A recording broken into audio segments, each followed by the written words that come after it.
Welcome to the Elevate Your Equity podcast, where we, as married busy professionals, leverage real estate investing to unlock the 3+1 degrees of freedom: health, location, time, and financial. Hello, everyone, and welcome back. This is Derek. And this is Sophie. And we are here to break down the episode with Mike and Kristy Desrosiers. We had an awesome time talking with them. Every time we've got couples on the show, we have this great energy going between the four of us. And it seems like we're doing this mini mastermind, which is super, super cool. So there's a lot of takeaways from this. So let me just jump right into it. The first one that at least I was able to see is that upfront pain or work leads to direct experience and extreme amounts of knowledge.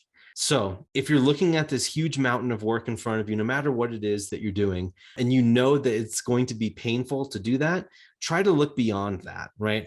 I think the main thing is to see the mountain and understand that it's a mountain for a reason.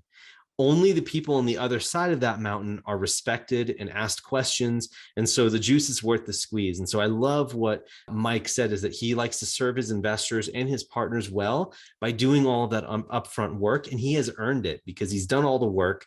And now he understands what to look for and what to see. And now people recognize him as an authority. So that's something that I wanted to hammer home. I don't know if you wanted to add on to that at all.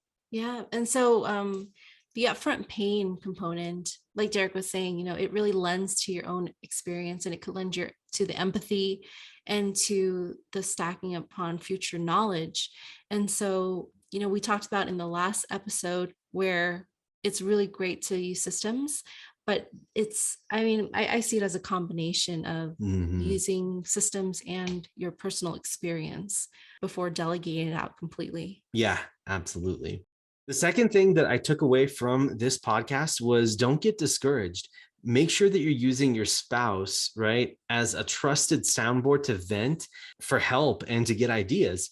And one of the things that they mentioned in the show that we really liked, because we used to do this, and I think we're going to get back into it now that we're talking about it, was that they would go on walks together in the evenings, right, to kind of vent their frustrations or to kind of help work through a problem, or at least get it out in the open. And I thought that was super cool. So make sure that you're leveraging your spouse as much as you can, or as a trusted partner. And just don't get discouraged. Keep moving. When you're looking at that big mountain of work, it's hard for a reason, and it's okay. It's okay to feel frustrated. So that's that lesson that I took away. Mm-hmm. It just made me think of, as I was listening to Derek speak, it made me think about when I was in graduate school trying to get my doctorate. When you think about, oh my gosh, you have 4 or 5 years ahead of you, all of this schooling and all of this knowledge to learn. He said, well, think of your degree and your diploma as every day, every test is like a little piece of that diploma that you're just piecing together as a mosaic. And with everything we're doing with this industry, I don't see it being any different. And I like that perspective too, because, when we're on this journey, there is no set structure. We don't know how long it's going to take to hit the finish line, or if there's even going to be a finish line. So perhaps looking at the whole journey as every step you take, every transaction, every moment of that feels like despair, or, every up and down that you have, that's all a piece of that overall end journey, of that destination that you've worked so hard to get to. So I don't even know if that makes sense, but no, it does to me. It's like all one. If you visualize what your goal is and know that every step you take is an active participation piece, or something required in order to hit that goal, or hit that end result, it's really important to see and visualize that you're making progress, right? Because sometimes it doesn't feel like you're making progress at all. So, yeah. Have you ever had times where you felt that way? Oh yeah, for sure. When you're doing work, or when I'm working on, the business here, let's take, for instance, that you spend all of this time and energy putting together a letter of intent, or doing an underwriting. And then ultimately you find out that you didn't even make the best and final, you didn't even make the top 5 offers on the deal. That can be demoralizing because it doesn't seem like you're making progress. But the truth of the matter is that you're putting together stuff on the back end, you're gaining experience, you're looping more people into your team, they're learning to know your style more. And the broker is doing the same thing. So they're learning more about you as well. And you're learning more about the market and what would make sense and what wouldn't. So you just have to make certain that you're taking advantage of of the fact that you are making progress. Yeah, absolutely. The third thing that I learned from our conversation was that keeping yourself organized with Google Docs, Sheets, Drive, and using ActiveCampaign or some sort of CRM is an absolute must. You really have to make sure that you're going to be minimizing your administrative time by properly utilizing these tools. And so I really like that. I just wanted to make sure that that gets passed along to you. And there's a lot of videos and stuff that you can listen to on the subject, but it is super important to keep yourself organized so you're not looking for stuff and spending all of your real estate time looking for things. That doesn't sound right to me. Yeah, what I'm hearing with using Google Doc Sheets and Drive and even Google Calendar is that everything syncs up, right? And so everything communicates with each other. Yeah. In addition to that, if you have team members that can all edit documents at the same time, which is super cool, or you can edit it at different amounts of time, the same document, and then there's a revision history. I just can't say enough about Google Sheets and Google Docs. They do an awesome job, great collaboration tool. And I would also add on to that list is Slack. Slack has been completely upending our lives. It's been incredible to use that tool. So just thought I'd throw that out there. Number 4 is you got to build extreme trust. And one of the ways to build extreme trust is getting involved in asset management calls as a sponsor. So if you're a capital raiser or if you're looking to be one, there is an upfront amount of work that needs to be done that you raise capital and you get all the money together and you put it with the sponsor and then the deal closes. But what happens after that? That's what I love about what Mike and Kristy are doing. They're going above and beyond because not only are they just bringing capital, but they're also getting involved in the operations to make sure that the people that placed money with them in their fund or in their structure are getting well taken care of and their voice is getting heard. And so I just love that whole philosophy there because, again, going back to our first point about upfront pain, they're doing all that pain for the investors. And so I just completely admire their approach. And it just goes to show, it says a lot about their integrity, first off, in terms of the amount of work and the amount of understanding that they put into it so that they can relay that and communicate that with limited partners and silent investors. So they have their investors' best interests at heart. And I think that's what I loved most about our conversation was just, you could just feel their integrity. Yeah, it was bleeding through the camera. It was amazing. It was great. And speaking of that, relationships, right? This is my 5th point here. Relationships tend to spill over from the non-real estate world into the real estate world. This wasn't something that they said specifically, but I took away from our conversation with them that if you're good at building trust, right, relationships will start happening automatically and enable you to do incredible things in turn.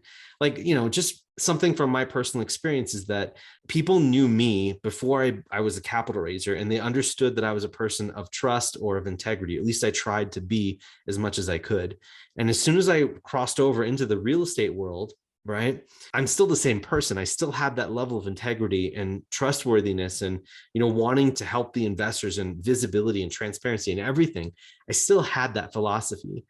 And so if you're a person that has that type of reputation or that mindset, I think that's something that you could leverage, but also something that spills over into the real estate world. So I just wanted to make sure that you guys captured that. All right. Number 6, the last thing that I wanted to mention is that you should focus on what you do best if you're working together with your spouse. I know it seems pretty obvious, but for me, it took a really long time for me to understand that there was actually 2 roads on this. I was the one that was doing everything, right, on this journey.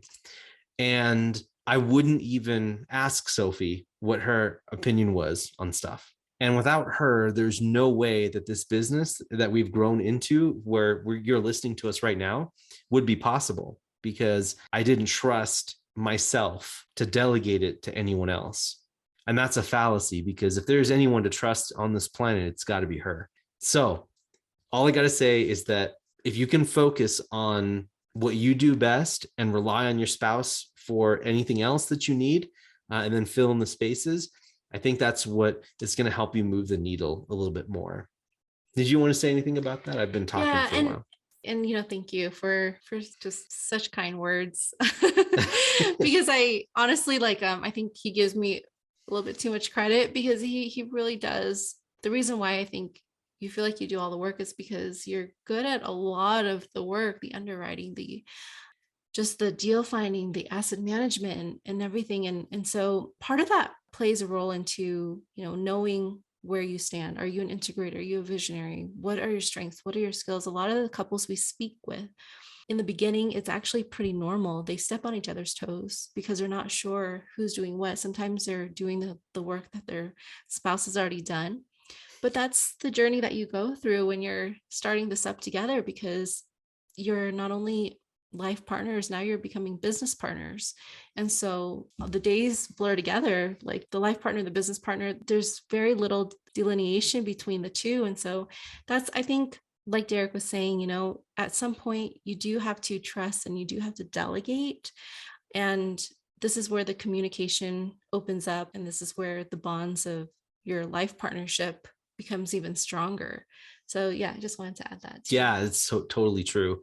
And then, just to wrap this up and adding on to Sophie's message, whatever you like to do or you do best, do that. That's one thing that you hold on to, and then let your spouse or your partners, let them do what they do best. And then that's always like an evolving process, because sometimes, people like what they're doing originally and then they learn more about it and they're like, I don't like that. Yeah. So and sometimes it comes down to, if what you do best is to support your partner, is to give them space, is to provide them the opportunity to do what they love, that's a big role in and of itself. And please never, never discount that. Yeah, it's huge, actually. That without having that, like, no success is possible, right? So that support there is incredible. So yeah, thank you for bringing that up. That being said, you guys, again, there was so much to take away from that episode, but these are kind of the highlights that I wanted to impart upon you. So again, I'll keep bringing this up. If you guys like what you're hearing and you love this content, please engage with us wherever you're listening or watching this, because we want to hear from you.